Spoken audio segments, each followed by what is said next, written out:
Friends, Bigg Boss season 9 7th week nomination list అయితే వచ్చేసింది. ఈసారి మొత్తం 8 మంది నామినేషన్లోకి వచ్చారు.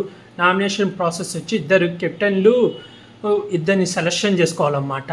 వైల్డ్ కార్డ్స్లో నుంచి ఆయిషా, ఇది ఓజీసీలలోంచి ఇమాన్యుల్ని సెలెక్షన్ చేసుకుంటారు. సుమన్ శెట్టి లోపల హౌస్లో బెలూన్స్ ఉంటాయి. ఆ బెలూన్స్ అన్నీ పగలగొడితే వాళ్ళకు కొన్ని స్లిప్పులు వస్తాయి. ఇమాన్యుల్కి 5 స్లిప్పులు వస్తాయి. 5గురిని నామినేట్ చేస్తాడు. అలాగే ఆయిషాకు 2 వస్తాయి. ఒకరిని డైరెక్ట్ చేసే నామినేషన్ స్లిప్ వస్తుంది. అలా ఇమాన్యుల్ వచ్చేసి తనుజ, పవన్ కళ్యాణ్, రీతు, దివ్య, రామ్ రాథోడ్ వీళ్ళని నామినేట్ చేస్తాడు. అలాగే రమ్యాని కూడా నామినేట్ చేస్తాడు. ఆయిషా వచ్చేసి సంజనా గారిని, సాయిని నామినేట్ చేస్తుంది అన్నమాట. ఇలా మొత్తం 8 మంది నామినేషన్లోకి వస్తారు. తర్వాత రెండో రౌండ్ నామినేషన్ ప్రాసెస్ కూడా జరుగుతుంది. అందులో టోటల్గా ఆయిషా కూడా నామినేషన్లోకి వస్తుంది. మొత్తం 9 మంది. అయితే కెప్టెన్ తన పవర్ యూజ్ చేసి ఆయిషాని అయితే నామినేషన్స్ నుంచి సేవ్ చేస్తారు. మొత్తం 8 మంది అయితే నామినేషన్లోకి వచ్చారు. వీళ్ళల్లో మీ సపోర్ట్ ఎవరికి అనేది కామెంట్ చేసి చెప్పండి. అలాగే మీ ఫేవరెట్ కంటెస్టెంట్ ఎవరో కూడా కామెంట్ చేసి చెప్పండి ఫ్రెండ్స్.